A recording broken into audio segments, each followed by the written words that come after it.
Halo teman-teman, perkenalkan kami dari kelompok 6 Bahasa Indonesia. Saya Rufin Penondo sebagai ketua dan anggotanya adalah Agnes Nun, Titus Kodung, Marlina Atu, dan Diki Puaraja. Di video kali ini kita akan menyimak bersama-sama tentang sejarah penyebaran bahasa Melayu di Nusantara. Indonesia dikenal sebagai bangsa yang memiliki beragam bahasa, memiliki ciri khas serta keunikan tersendiri, dan terdiri dari berbagai macam dialek dan gaya, sehingga muncul bahasa nasional di mana bersamanya tersimpan sejarah bahasa Indonesia yang memiliki nilai-nilai perjuangan. Bahasa Indonesia pertama ditemukan di sekitar pesisir Pulau Sumatera bagian tenggara, di mana yang ditemukan adalah aksara pertama bahasa Melayu atau Jawi. Temuan tersebut kemudian mengindikasikan adanya penyebaran bahasa ini ke hampir seluruh tempat Nusantara dari tempatnya ditemukan. Hal ini tidak lepas dari campur tangan kerajaan Sriwijaya yang saat itu menjadi penguasa jalur perdagangan di area Nusantara.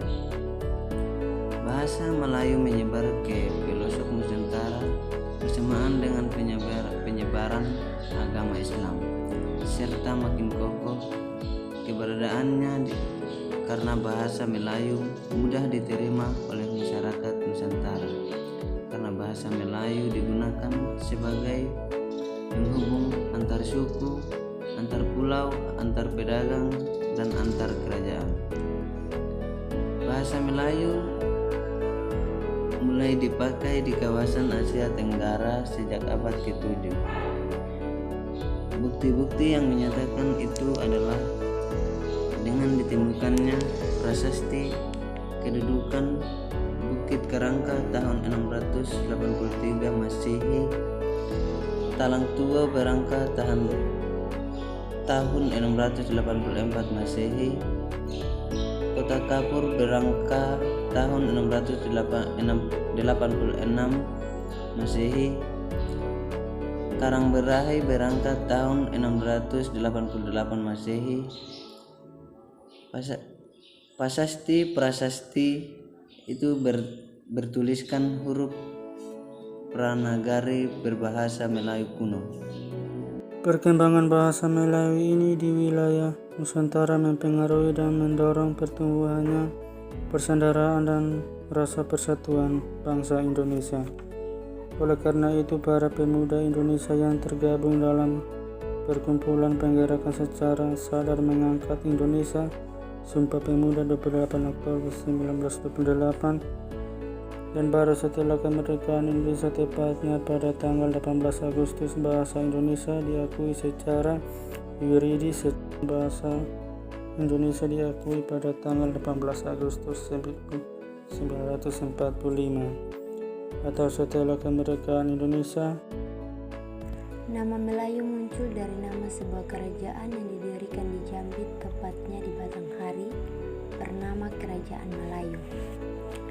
Di kerajaan ini diketahui bahwa bahasa Melayu masyarakat Jambi secara keseluruhan menggunakan dialek O, di mana akhir kalimat yang diakhiri dengan alfabet O akan diubah menjadi A, seperti misalnya Kemano yang merupakan dialek O dari kata kemana.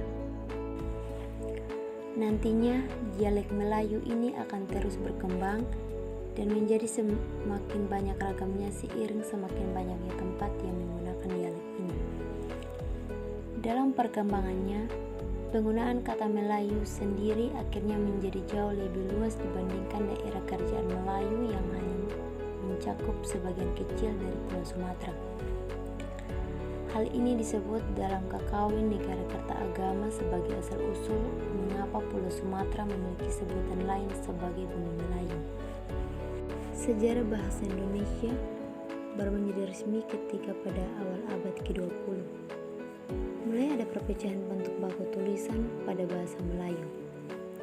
pada tahun 1901, Indonesia yang masih menjadi Hindia Belanda mengadopsi ejaan Van Ophuijsen dan Persekutuan Tanah Melayu yang nantinya menjadi bagian dari Malaysia mengadopsi ejaan Wilkinson 3 tahun setelahnya.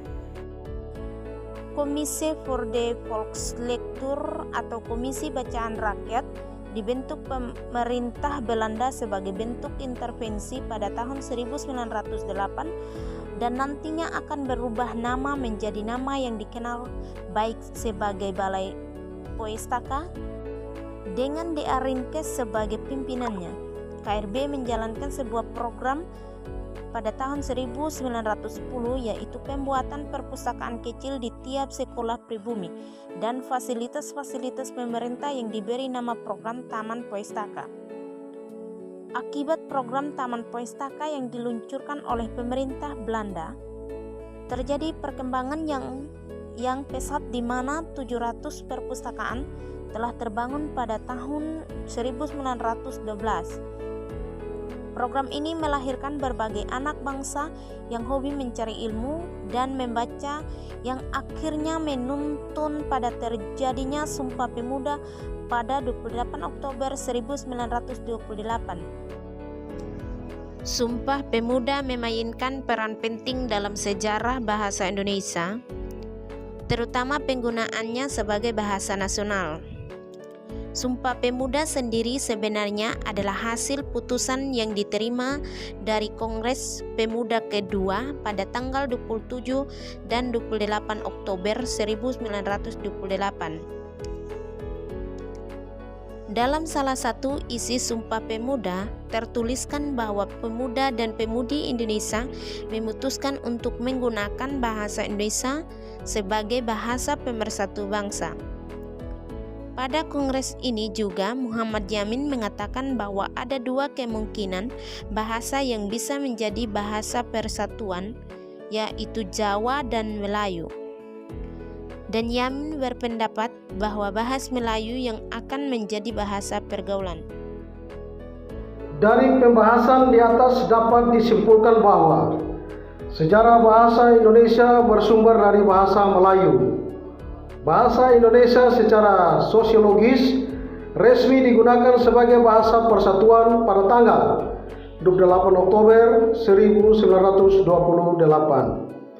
Namun secara yuridis, bahasa Indonesia diakui setelah kemerdekaan Indonesia, yaitu pada tanggal 18 Agustus 1945. Bahasa Melayu diangkat menjadi bahasa Indonesia karena bahasa Melayu telah digunakan sebagai bahasa pergaulan lingua franca di Nusantara dan bahasa Melayu sangat sederhana dan mudah dipelajari serta tidak memiliki tingkatan bahasa. Inilah sejarah penyebaran bahasa Melayu di Nusantara. Terima kasih.